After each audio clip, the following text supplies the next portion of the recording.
댈러스 대 오클라호마. 아마도 지금 댈러스는 워싱턴이 PJ 워싱턴이나 개포드 둘 다 지금 예상 선발 명단에 있어요. 좀 주전 4번이었던 그랜트 윌리엄스도 보냈고, 그리고 대신에 쓰던 데릭 존스 주니어 이런 친구들도 일단은 벤치 스타트를 할 것 같다. PJ 워싱턴이나 개포드가 출전할 가능성이 높다 이렇게 나와 있는데, 그렇기 때문에 댈러스가 얼마나 달라졌을지 이런 것들을 좀 내다보기가 어려운 경기이긴 합니다. 그리고 반면에 오클라호마는 다른 특별한 이런 결장이나 그런 것들은 크게는 안 보이고, 미치치나 뭐 트레맨 이런 친구들 보내고 헤이워드를 데려왔는데, 일단은 헤이워드가 부상의 여파로 오늘 경기는 출전하지 않을 가능성이 높다고 해요. 좀 이런 전력 보강상으로는 댈러스만 보강을 한 상태에서 붙겠다, 그런 예상이 좀 보이는데, 요즘에 오클라호마가 되게 흔들리는 게 눈에 띄죠. 오클라호마가 직전 경기 유타한테도 원정에서 패배를 했었고, 본인들의 약점 오펜시브 리바운드 많이 따여가지고 상대팀한테 더 많은 기회를 주면서 좀 이게 차이를 벌리거나 좁히는 거를 좀 어려워했었다,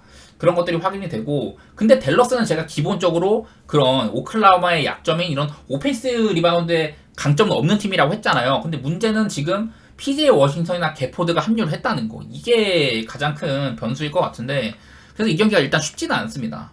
쉽지는 않은데, 저는 얘기하고 싶은 거는 일단은 양팀 다 조금 득점이 많이 안 난다는 거. 자, 보면은 댈러스가 최근 5경기 동안 3승 2패거든요. 3승 2패. 그 기간 동안 미네소타, 미러키, 필라델피아, 브루클린, 뉴욕 다 어려운 상대들을 만났어요. 물론 필라델피아는 엔비드가 없는 그런 상태긴 했는데, 이 기간 동안 최근 5경기 댈러스가 득점이 평균 122.6점. 이거 이제 재방송 많이 보신 분들은 알겠지만은 득점, 야투율, 3점슛 이 순서예요. 여러 가지 부분에서 댈러스의 공격이 썩 잘 풀리지는 않고 있다. 수비적으로도 댈러스가 근데 은근히 어려운 상대들 만났는데도 그렇게 많은 실점을 하진 않았어요. 댈러스 치고는 굉장히 좋은 수비력이죠. 제가 막 여러 차례 올 시즌 초반에 막 17경기 동안인가 그동안은 댈러스가 디펜시브 레이팅 하위권인데 특정 시점에서는 중위권 정도로 올라왔다. 그리고 이런 것들을 보면 아마 최근에도 댈러스가 디펜시브 레이팅 상으로 그래도 중위권 이상에 있을 확률이 높습니다. 나름대로 댈러스의 수비가 아주 안 되고 있는 건 아니고, 또 상대편의 공격도 신통치는 않았다라는 거고, 반대로 이제 오클라호마, 흔들리는 오클라호마가요, 일단은 공격은 중하위권 수준이거든요. 수비적으로는 나름대로 괜찮아요. 외곽 같은 건 많이 허용을 하고 있으나 실점을 전체 6위 정도로 적게 하고 있는 편이고, 눈에 들어오는 거는 양팀 다 지금 내일 기준점이 241.5거든요. 댈러스도 최근 5경기 뭐 한 225점, 226점 정도, 오클라호마 최근 10경기 경기당 한 223점? 이렇게 나오고 있는 와중에 난 이거 조금 언더를 볼만도 하지 않을까. 이거를 오클라호마를 최근 5경기로 줄여봐도 한 229점밖에 안 나요. 이게 한창 막 오클라호마는 공격도 최상위권, 수비도 최상위권 이랬는데 공격이 조금 꺾인 게 눈에 띄고, 지금 미치치를 보내면서 벤치에서 이 조율을 해줄 선수가 별로 없다. 앞으로는 이제 헤이워드가 선발로 나오고 기디를 벤치로 내리고 그런 것도 가능은 하겠는데, 오클라호마가 최근에는 뭐 아이제아 조나, 케이슨 월라스, 제이덥 이런 친구들이 막 부상으로 결장하면서 좀 어려운 구간이 있었어요. 벤치 라인업이 잘 안 돌아가기도 하고, 뭐 지금은 이제 다들 뭐 어지간하면 뛸 수 있다 이런 분위기인 것 같긴 한데, 사실 양팀 이런 댈러스나 오클라호마 타이틀만 놓고 보면은 언더가기가 굉장히 까다롭긴 한데, 저는 일단 언더 볼 것 같고, 이게 과연 댈러스가 워싱턴이나 개포드가 합류를 한 게 얼마나 좀 효과가 있을지는 모르겠지만은, 저는 일단은 오클 쪽으로 보도록 하겠습니다. 이 경기는 어렵지만 오클 쪽으로 보도록 할게요. 오클라호마가 최근에 그래도 졌던 경기들 보면은 다 이런 리바운드를 뺏기면서 어려움을 많이 겪거나 그랬었는데, 3점이 안 터지거나 그랬는데, 그래도 최근 경기들 보면은 3점 같은 거는 조금 돌아온 것 같기도 하고, 저는 어렵지만 오클 쪽 보도록 할게요. 이 경기는 오클에다가 언더 이렇게 보겠습니다. 그 다음에 클리퍼스 대 디트로이트. 누가 뭐래도 클리퍼스는 지금 잘해주고 있죠. 클리퍼스가 최근 15경기 동안 12승 3패, 직전 경기 뉴올한테 이제 닦였다는 건 조금 아쉽긴 해요. 그건 아쉬운데, 어쨌든 저는 늘 하든이랑 조지, 카와이, 빅3에다가 웨스트브룩이 벤치에서 나오는 클리퍼스는 아마 이번 시즌 높게 갈 것 같다, 그런 생각이 들고, 디트로이트는 지금 그 알렉 벅스 팔고 보그다노비치도 팔고 그랬었죠. 대신에 뭐 받아온 선수들도 많이 있지만은 과연 그 친구들의 퀄리티가 어느 정도일지는 잘 모르겠다. 그런 것들이 관찰이 되는데, 지금 뭐 LA 클리퍼스는 따로 이번에 트레이드 무브는 별로 없었고, 디트로이트는 꽤나 많았는데, 디트로이트가 이런 공격 재능들은 저는 여전한 것 같아요. 보그다노비치가 빠지긴 했지만은 그래도 외곽 자원이 괜찮은 폰테큐오 데려오고, 뭐 밀튼이나 투브주 이런 친구들도 데려오고, 벤치에 이제 좀 몬테모리스도 내줬다, 이런 것들이 좀 뼈아프긴 한데, 디트로이트는 어디까지나 그 섹서도 그렇고 데려온 뭐 트부주도 그렇고 전반적으로 공격을 풀기에는 다들 이렇게 한따까리 하는 친구들이 꽤나 있긴 하거든요. 보그다노비치가 없을 때 디트로이트가 조금 언더가 눈에 띈다 이런 것들이 있긴 했는데 직전 경기 포틀랜드와의 경기에서 250점 박으면서 그것도 조금 해소를 해준 것 같고 저는 일단 양 팀의 맞대결상으로 이게 디트가 16.5나 프렌을 받았는데 이게 클리퍼스가 최근 경기들에서 막 상대를 엄청 막 죽도록 제압하고 그런 경기들이 많지는 않아요. 가장 최근에 상대를 엄청 크게 제압했던 게 워싱턴한테 16점 차, 보스턴을 19점 차로 제압하고 그랬었는데 그전에는 진짜 큰 점수 차로 제압한 게 보이지도 않네. 토론토한테 20점 차, 피닉스 27점 차 막 이런 적을 한 적이 있긴 한데 나는 요즘에 디트로이트의 득점 기세 같은 거 봤을 때는 갈만할 것 같아요. 디트의 프렌 같은 거. 이게 뭐 보그다노비치나 몬테모리스가 빠진다고 해가지고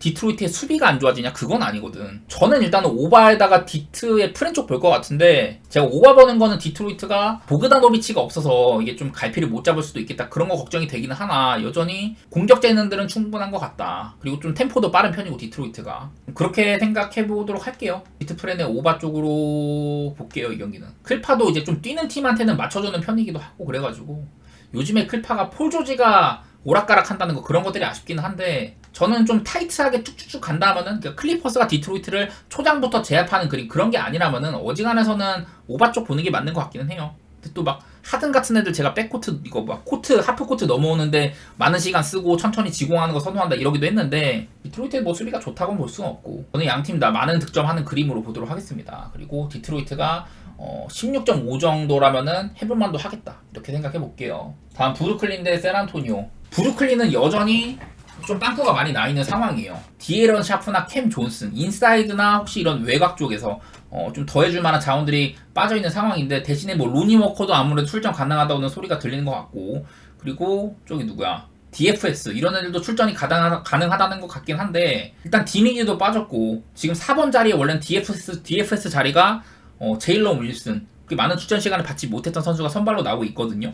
여러 가지로 브루클린은 트레이드 이후도 그렇고 꽤나 이제 전력 누수가 있는 상황이다. 특별히 대단한 선수를 더하진 않았어요. 그냥 디니디가 슈로더로 바뀐 정도인데 뭐 업그레이드라고 딱 잘라 말하기 어렵고 브루클린은 뭐 업그레이드라고 보긴 힘들다 어쨌든. 그리고 샌안토니오는 아예 트레이드 무브가 거의 없었죠. 그 마커스 모리스 시니어 받아와가지고 웨이브 시켰다 뭐 그런 거 말고는 별로 없는데 브루클린이 얘네들이 근데 좀 그 벤시몬스를 쓰면서도 언제 뛸지를 잘 모르겠어. 샌안토니오가 한창 좀 언더팀의 색깔이 있다가 요즘에는 공격이 많이 안 되거든요. 근데 제 개인적으로 샌안토니오 경기를 몇 번 봤을 때는 한창 좀 샌안토니오가 괜찮았을 때 그때는 트레 존스한테 공을 쥐어주고 막 파생 효과가 되게 많았어. 트레 존스가 타이어스 존스 동생인데 나름대로 괜찮은 포인트 가던데 트레 존스를 선발로 쓰면서 샌안토니오 경기력이 좋아졌다. 그러다가 요새는 좀 주춤하거든요. 근데 뭐 제가 샌안토니오 경기를 많이 보는 건 아니지만은 그전에는 샌안토니오 공격이 바셀 활용이라든지 소엔 활용이나 켈든 존슨 이렇게 좀 득점 같은 게 분산되는 경우가 많았는데 요새는 웬벤야마한테 아이솔 같은 거 시도를 많이 시킨다고 하더라고. 사실 웬벤야마가 물론 뭐 초장신에다가 아무도 막을 수 없는 높이 이런 것들은 맞는데 아직 공격적인 부분에서는 NBA에서는 우리가 만족할 만한 역대급 유망주다의 그런 만족할 만한 비율 스탯 같은 게 나오지는 않는 것 같아요. 효율이라든지 그런 것들이. 근데 웬벤야마를 적극적으로 활용하고 있는데 그런 점 때문인지 최근 6경기 동안 샌안토니오가 이렇게 득점에서는 최하위권에 머무르고 있다.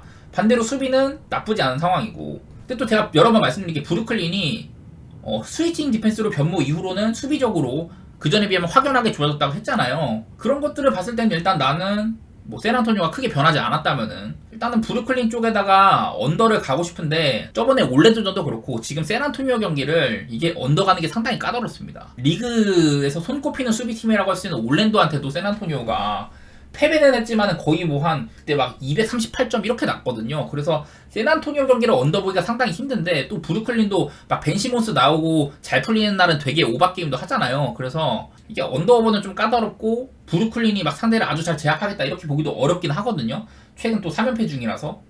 근데 어디까지나 샌안토니오가 지금 6연패 중이고 공격도 잘 안 된다 이런 것들을 봤을 때는 그래도 짜임새 자체는 저는 브루클린이 좋다고 보고 브루클린 승에다가 언더 쪽으로 일단 그렇게 그림은 그려보도록 할게요. 자, 올랜도 대 시카고.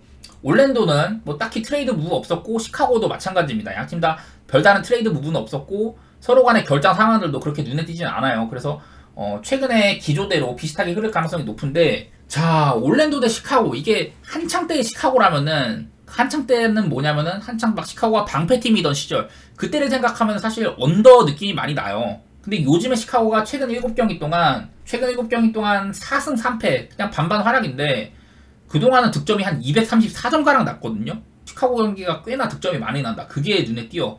시카고가 조금 오바팀의 향기가 난다고 했었고, 올랜도도 직접 막 샌안토니오 같은 애들, 그런 애들이랑 할 때 오바가 종종 나요. 그게 조금 무서운데, 저는 그래도 어디까지나 양 팀은 언더 기조로 보는 게 맞는 것 같아. 자, 올랜도가 직전 경기 샌안토니오한테 좀 고전을 했거든요. 근데 그날은 올랜도가 3점도 27개 중에 16개 터지고, 그냥 또라이급으로 많이 터졌던 날이란 말이야. 시카고도 물론 지금 3점슛 수비 같은 게 좋지는 않은데, 근데 올랜도는 올 시즌에 3점슛 성공률도 리그 최하위권에다가, 여기 보시면은 최하위권에다가 시도수도 되게 적은 팀이란 말이에요. 근데 그 정도로 3점이 터졌다는 거는, 그거는 다소간에 그게 좀 특출났던 경기인 것 같고, 요즘에 시카고가 또 눈에 들어오는 점은 드러먼드를 활용해갖고 막 투빅 전술 쓰고 한단 말이에요. 그러면은 인사이드도 단단한 편이고, 올랜도는 3점보다는 이제 3점 안쪽에서의 득점이 많은 팀인데, 저는 양 팀 다 그럼 색깔이 비슷하다고 보거든요. 올랜도도 마찬가지로 3점은 잘 안 던지고 인사이드 득점 위주로 하고, 근데 드러먼드랑 부세비치라는 투빅이 있다. 시카고도 지금 3점 슛이 그렇게 좋지는 않고, 드러먼드를 활용한다면은 이제 3점 라인 바깥보다는 안쪽에서 이렇게 뭐가 나올 확률이 높은데, 저는 그러면은 좀 빡빡할 거 같거든요, 코트가. 그러면은 나는 언더가 뜰 수도 있다, 이런 생각이고, 이 경기 승패도 되게 어려워요. 직전 경기 올랜도가 이제 홈으로 와가지고 샌안토니오 잡고, 원정이랑 홈 편차가 상당히 큽니다, 올랜도가. 홈에서는 114.6점 득점, 108.4점 실점. 근데 원정에서는 109.1점 득점, 112.7점 이렇게 실점하고 있어가지고, 홈에서는 득실 편차가 한 플러스 6점, 원정에서는 마이너스 3점이란 말이에요. 이렇게 시카고도 말씀드리면 홈에서는 플러스 2, 원정에서는 마이너스 5 이렇거든요. 이게 양 팀 다 홈이랑 원정 편차가 조금 있는 팀들이기도 한데, 나는 근데 이거 타이트한 게임이라면은 나는 구성상으로 시카고가 그래도 프렌 쪽으로 보는 게 맞지 않나 싶기는 하네. 이 경기는 좀 어려운 경기인데, 기본적으로 양 팀 다 좀 느린 페이스고, 상대팀의 야투 시도 같은 거 억제하고 본인들도 적게 던지는 좀 세트 오펜스를 선호하는 편이란 말이에요. 서로 간에 이런 트랜지션도 많이 안 일어나는 그런 팀 스타일을 가지고 있는 편이고, 저는 그런 거라면 일단은 언더 보는 게 맞는 것 같고, 승패 방향도 이 시카고가 참 타이트한 게임 전문가란 말이야. 지금 리그에서 아마 제가 알기로는 클러치 게임 혹은 클러치에 준하는 게임이 상당히 많은 팀으로 알고 있는데, 시카고가 사실은 막 한 5.5, 6.5 받았으면은 프렌 누르기가 더 좋았을 텐데, 그래도 4.5여도 일단은 프렌 쪽으로 보도록 하겠습니다. 저는요. 제 시각에는 그렇게 좀 한번 보도록 할게요. 자, 워싱턴은 오늘 보스턴과 경기를 치렀는데, 제가 보스턴 마헨을 봤는데 워싱턴이 한 5점 차인가? 되게 잘 쫓아부는 경기를 했었어요. 사실은 막 15점 차까지 났던 그런 구간도 있었습니다. 3쿼터 때 보스턴이 많이 벌려가지고. 어쨌든 근데 워싱턴이 그거를 또 막바지에 잘 좁히고 프렌까지 읽어냈는데, 오늘 양팀 다 백투백이거든요. 그리고 워싱턴은 지금 센터 라인이 비어있는 상황이다. 오늘은 베글리도 안 뛰었고 데려왔던 홈즈도 안 뛰었어요. 그래서 거의 뭐 쿠즈마가 센터를 보는 그런 날이었는데, 근데 생각보다 그걸로 어려움을 많이 안 겪었어요. 오늘은 워싱턴이 리그에서 그 오펜을 가장 많이 주는 팀인데, 오늘 보스턴이 오펜이 9개밖에 없었었죠. 생각보다 워싱턴이 오펜스 리바운드를 많이 안 따였고, 그리고 지금 필라델피아가 지금 엔비드도 없고 얘네도 오펜 리바 시도를 많이 하는 팀은 아니에요. 그래서 내일은 워싱턴이 그렇게 본인들의 약점을 막 공략당할 만한 그런 날은 아닌 것 같다는 생각이 들고, 엄밀히 말하자면은 지금 필라델피아는 지금 선발 명단 보면 맥시가 내일 뛸 수도 있다고는 하지만은 윙 자원들, 제가 맨날 닉널스 감독이 윙들을 되게 사랑한다 이러면서 하든을 보내고 윙을 3명이나 받아올 정도, 바툼, 코빙턴, 또 누구 마커스 모리스 시니어 이렇게 받아왔는데, 지금 일단은 코빙턴 결장, 바툼도 퀘셔너블, 멜튼도 결장, 여기다가 마커스는 이제 그 웨이브 때렸고 다누에 하우스니어도 보냈죠. 그래서 필라델피아가 지금 엄밀히 말하면 윙 두께가 상당히 얇아요. 오늘이야 뭐 우브레나 하리스가 다 대활약 해주면서 애틀랜타 끝까지 잘 비비는 경기를 치르긴 했는데, 사실은 지금 현재 필라델피아가 본인들의 강점이 발휘되기에는 조금 어려운 그런 시기라고 할 수가 있어요. 오늘도 이제 맥시도 안 나오고 엔비드도 없는 날이었는데, 제가 오늘 애틀 마인을 봤잖아요. 가장 좋게 본 경기가 그거였는데, 사실 그거 필라델피아가 막바지에 4점 차까지 가면서 프렌델 경기였거든. 근데 3초 남기고 닉너스 감독이 그 이제 마지막에 이제 우브레가 덩크 꽂아가지고 4점 차가 됐어. 3.3초 남기고. 근데 그때 작탐을 부릅니다. 그 덕분에 사실은 이게 마인이 됐는데 작탐 부르고 바로 이제 파울 지시해가지고 1초 남기고 사딕베이가 자유투 2개 넣으면서 6점 차로 끝났는데, 그리고 필라델피아는 3점 미스하고요. 그렇게 끝나서 다행스럽게도 애틀이 마인을 했는데, 필라델피아가 오늘은 진짜 맥시랑 엠비드가 없고 윙 두께도 얇은데 진짜 최선으로 한 경기였던 것 같아요. 저는 생각보다도 필라델피아가 맥시나 엠비드가 없어도 경기력이 나쁘지는 않더라. 그런 것들이 관찰이 됐는데, 지금 워싱턴이 백투백일 때 0승 8패인 게 가장 눈에 들어와요. 백투백 워싱턴은 올 시즌 0승 8패에다가 그 8경기 평균 상대한테 126점 내주고 본인들은 110.4점에 그쳤다.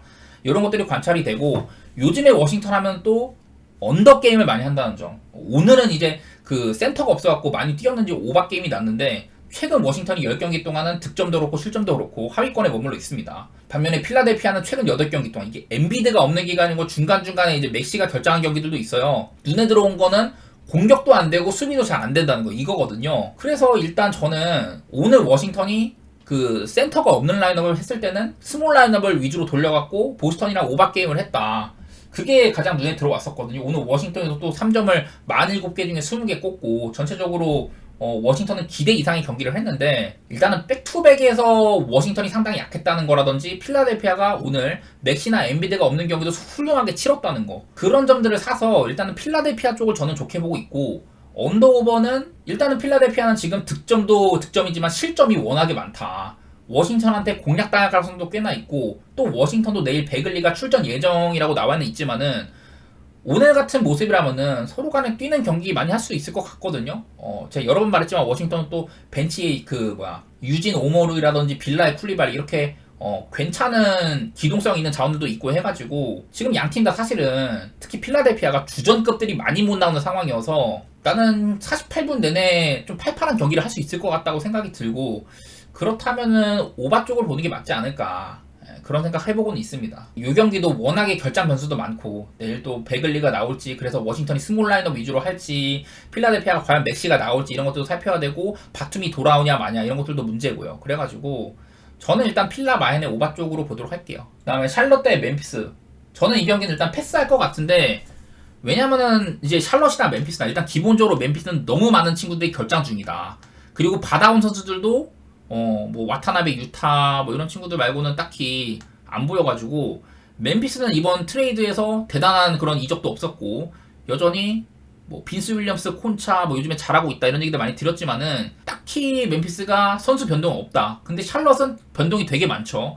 내일도 이제 마코 윌리엄스나 그 라멜로 볼이 결장 가능성이 높은 상황이고, 그랜트 윌리엄스나 미치치 이번에 트레이드로 데려온 선수들이 뛸 수도 있긴 있어요. 근데 아직은 나온 게 없고, 샬럿은 PJ 워싱턴 내주고 헤이워드 내줬는데 사실 저는 그렇게 큰 출혈이라고 생각은 안 한다. 미치치랑 그 윌이 나올 수 있다면 샬럿이 저는 업그레이드된 라인업이라고 생각을 하거든요. 뭐 양팀 다, 특히 내일 샬럿이 또 백투백인데 올 시즌 백투백일 때 1승 7패, 평균 득점 108.4점, 실점은 121.6점 뭐 이런 식으로 많이 당했다. 눈에 들어온 거는 양팀 다 샬럿이 최근 10경기 득점 꼴찌 수준, 수비도 안 되고, 멤피스도 최근 7경기 득점력 공격력 꼴찌 수준이죠. 수비는 어느 정도 치기는 치는데, 이런 것들을 봤을 때는 양팀 다 최하위권 팀들이고, 뭐 선수 출전 유무나 그런 변수도 많다.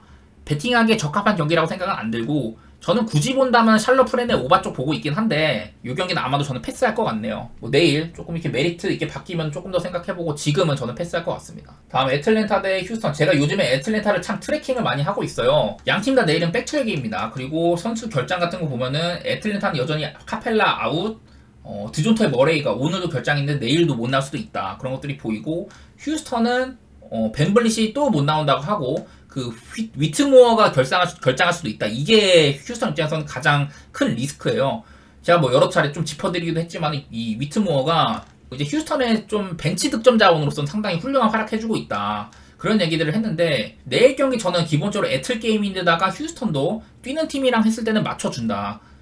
딱히 막 언더팀의 색깔이 나올 것 같진 않아서 일단 오바 보고 있는데, 위트모어가 나온다면 오바가 굳건해지겠지만은 안 나온다면은 조금 생각은 해봐야 되겠다.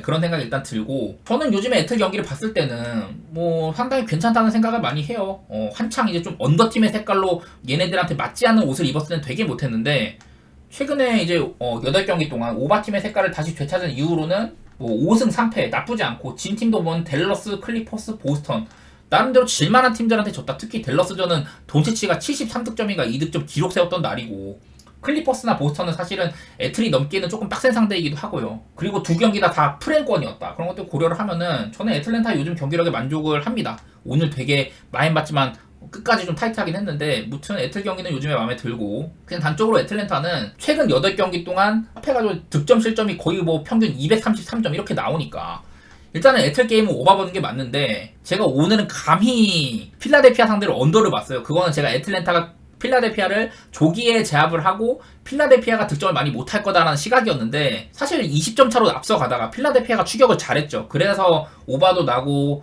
애틀 마헨도 간당간당했는데 사실 뭐 3쿼터까지는 제가 본 그림이 맞긴 했거든요. 내일 뭐 백투백이긴 해도 저는 이제 양팀 다 오늘 체력 소모도 꽤 많았던 편이고 그런 거 생각하면은 일단 저는 애틀 마헨에다가 오바 쪽 볼 것 같긴 해요. 이게 애틀 마헨은 조금 어렵긴 하지. 오늘도 좀 보여줬던 것도 그렇고 간당간당한 것들이 있긴 한데 저는 일단은 애틀 승에다가 오바 이 정도 보고 있고 휴스턴이 과연 오바를 할 수 있냐가 관건인데 얘네들이 참 게 왔다 갔다가 심해. 인디애나랑 얼마 전에 붙었을 때는 정규 시간에 260점 게임 토론토랑 할 때도 본인들이 135점 넣어가지고 오바 내고 이랬었는데 그래도 애틀랜타처럼 뛰는 팀의 색깔이라면은 좀 수비도 그렇고 뛰는 팀의 색깔이라면은 저는 오바 게임을 일단 기대해 보도록 할게요. 이 경기는요. 애틀 승 쪽에다가 오바 이렇게 보도록 하겠습니다. 다만 내일 휴스턴이 위트모어가 나오냐 이런 것들도 따져보면 좋을 것 같아요.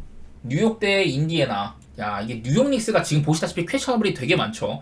특히 브런슨이 못 나올 수도 있다는 점 그리고 영입해온 보그다노비치가 과연 뛸 수 있냐 없냐 이것도 체크를 해야 되고 자 이제 하텐슈타인까지 결장입니다. 그래서 로빈슨이랑 하텐슈타인 올 시즌 좋은 활약을 보여주던 센터들이 2명 다 지금 나가리가 됐고 제리코 심스 이 친구가 점프력은 또라이급인데 기본적으로 센터로서의 이런 자질은 아직 NBA에서 뉴욕 닉스라는 팀의 선발이나 벤치로 쏠쏠하게 쓸 수 있냐 그건 조금 의문의 선수이긴 하거든요.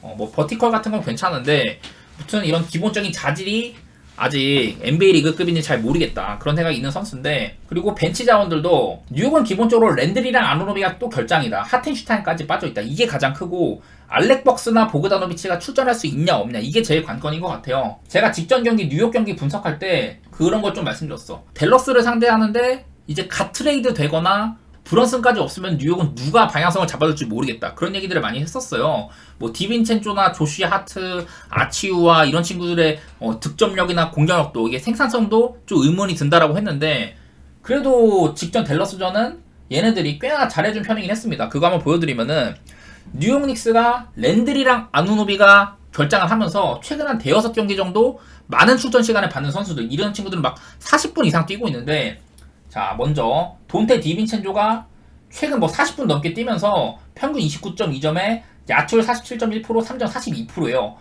좀 걱정했던 브런슨이 없는 뉴욕을 걱정했는데 그 경기에서 이 친구가 36득점을 기록을 했고 3점도 12개 중에 7개를 꽂았습니다. 디빈첸조가요. 그래서 디빈첸조가 기대 이상으로 해주면서 이 경기도 오바가 났는데 무튼 디빈첸조 만족스러웠었고 그리고 조시 하트 제가 조시 하트가 지금도 보면은 최근 경기들에서 야투율이 33.8%입니다. 경기당 40분을 뛰는데 다만 뭐 리바운드 관리 같은 거 잘해주고 있다고 했는데 직전 경기도 이날 뭐 23점 많이 넣었죠. 뭐 야투시도 22개 중에 8개 넣어가지고 여전히 지지부진한 야투 성공률에다가 3점도 8개 중에 3개 이날 3점은 괜찮았지만은 글쎄 조시 하트는 뭐 대체자인 아누노비나 랜들에 비해서는 뭐 아주 훌륭한 득점원이다 이렇게 보기는 어렵죠. 그래서 내일 조시 하트 자리를 보그다노비치가 채운다면은 수비는 조금 다운될지라도 공격은 업되는 부분이 있을 거다 그런 생각이 일단 들고 하텐슈타인 일단 없는 게 무조건 손해입니다.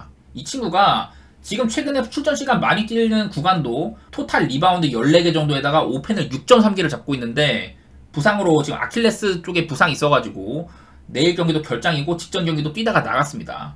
하텐슈타인은 그냥 이거 말고도 최근에 그냥 출전 시간 많이 받은 것들 보면은 그냥 리바운드 같은 것들은 엄청 좋아요. 무튼 하텐슈타인이 이렇게 주전 자리를 보장받은 이후로는 경기당 32분 동안 리바운드 한 13개 정도 걷어내고 오펜도 많이 잡고 블락이나 스틸 둘 다 막 그냥 좋은 활약 해주고 있고 이런 친구가 못 나온다는 거 이것도 뉴욕이 상당한 손해죠.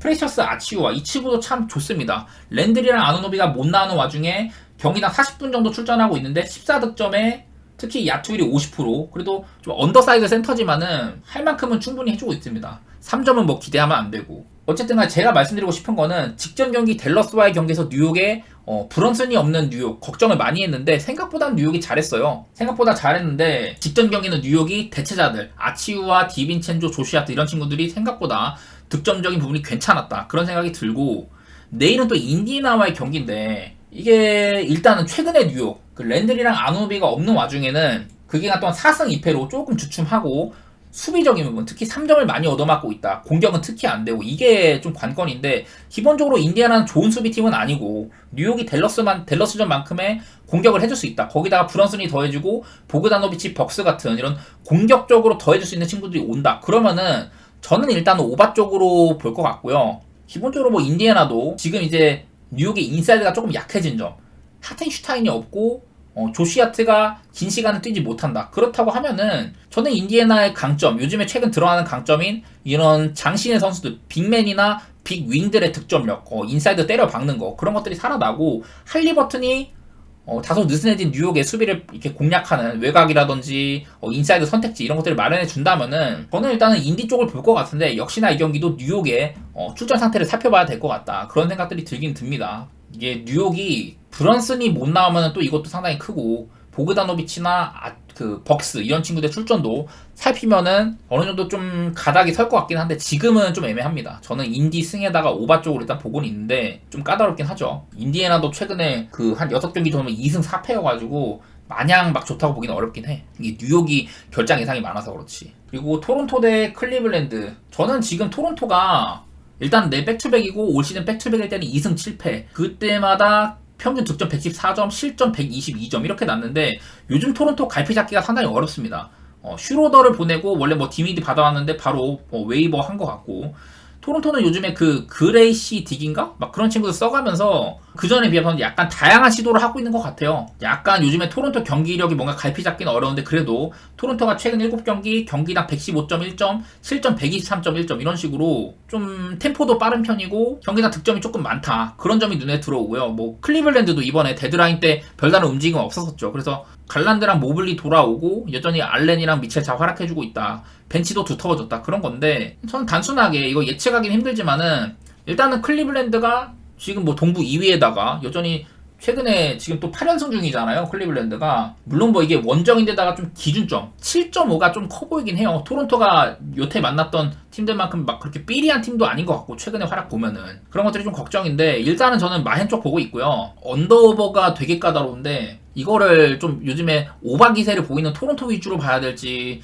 상대팀의 이런 수비를 상당히 잘해주는 클리블랜드를 봐야 할지 좀 애매한데 저는 일단 첫 그림은 클리블랜드 승 쪽에다가 언더 쪽으로 보고 있긴 하거든요. 이거는 뭐 대단한 분석보다도 그냥 클리블랜드가 워낙에 지금 단단하다 공수 양면에서 그게 제일 눈에 들어오고 그런 것들을 봤을 때는 클리블랜드가 토론토를 진압하는 그런 그림일 것 같은데 이게 기준점이 좀 빡세죠. 그 핸디값이나 언더오버나 사실 이 경기는 배팅할 맛은 잘 안 나는 경기다. 기준점 봤을 때는 그런 생각이 일단 우선이 되고 제가 요즘에 뭐 토론토가 2연승 하고 있긴 한데 샬럿이나 휴스턴한테 한 거라 가지고 클리블랜드급의 강팀은 얘네가 뭐 오클한테도 당하고 뉴올리언스, 뭐 클파, 뉴욕 이런 팀한테 많이 당했던 거 생각하면은 좀 그냥 클리블랜드가 무난하게 승리할 것 같기도 하고 좀 애매해서 일단 저는 클브 승에다가 언더 쪽 그림만 말씀드리도록 하겠습니다. 골스 대 피닉스 경기. 이게 골스가 조금 괜찮아지긴 했는데 이게 어디까지나 지금 피닉스가 상당히 날카롭습니다. 피닉스가 최근 8경기 득점 123.3점으로 3등,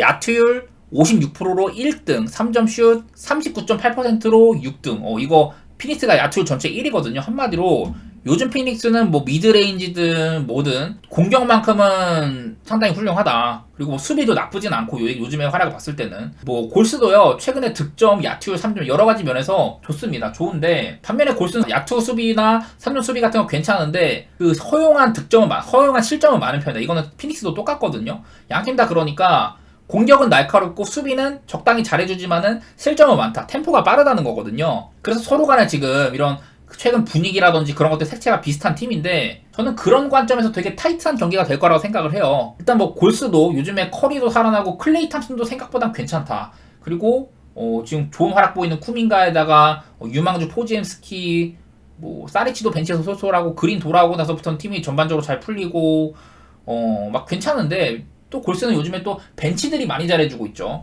그래서 양 팀이 닮은 점이 꽤나 많아요. 근데 피닉스의 이제 약점, 얘네가 전반적인 득점력은 훌륭하나 좀 덩치가 있는 빅윙이나 빅맨한테 실점하는 경우가 덜어 있다.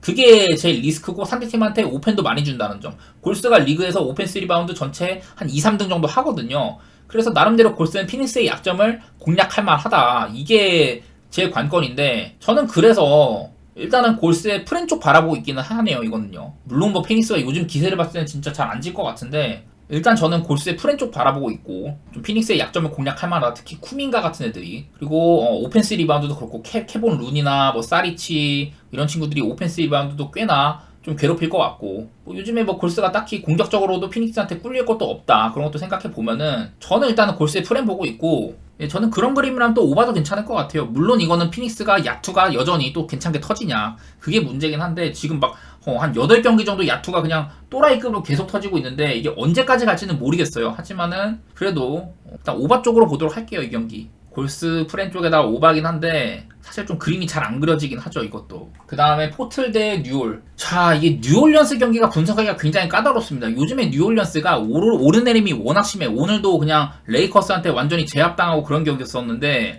최근에 보면 득점 자체는 많이 나는 것 같아요. 득점 자체는 경기당 9등 정도 나오고 실점은 뭐 중위권 정도 이렇게 나와서 일단은 뉴올리언스 분석이 어렵다. 그거 먼저 말씀드리고 반면에 이제 포틀랜드는 내일 브록던이나 핸더슨이 결장할 수도 있다고 하거든요.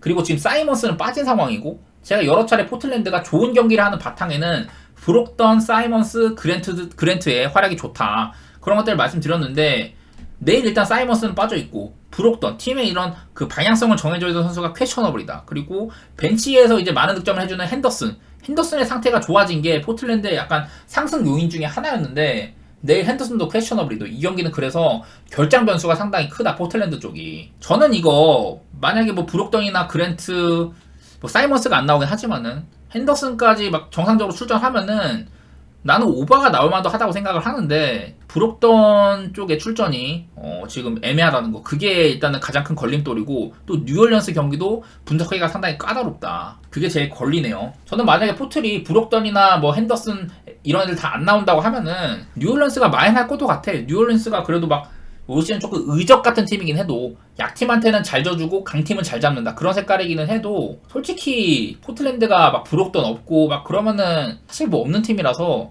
그러면은 뉴올 마인 쪽 볼 것 같은데 일단 지금 현재 그림상으로 되게 애매하고 저는 뉴올 승에 오바 쪽 보고 있긴 한데요. 이것도 뭐 내일 조금 더 결장 확인하던지 그런 식으로 접근해야 될 것 같네요. 지금은 단하긴 좀 서두른 것 같고 저는 일단 뉴올의 승 쪽에다가 오바 쪽으로 일단 생각은 해볼게요. 요즘에 포틀랜드 보면은 그래도 225면은 나름대로 만만한 기준점이라 생각을 해서 오바 쪽 보고 있는데 사이먼스도 없고 샤프도 없고 브록던까지 빠진다? 그러면은 또 득점이 얼마나 될지 잘 모르겠습니다. 저는.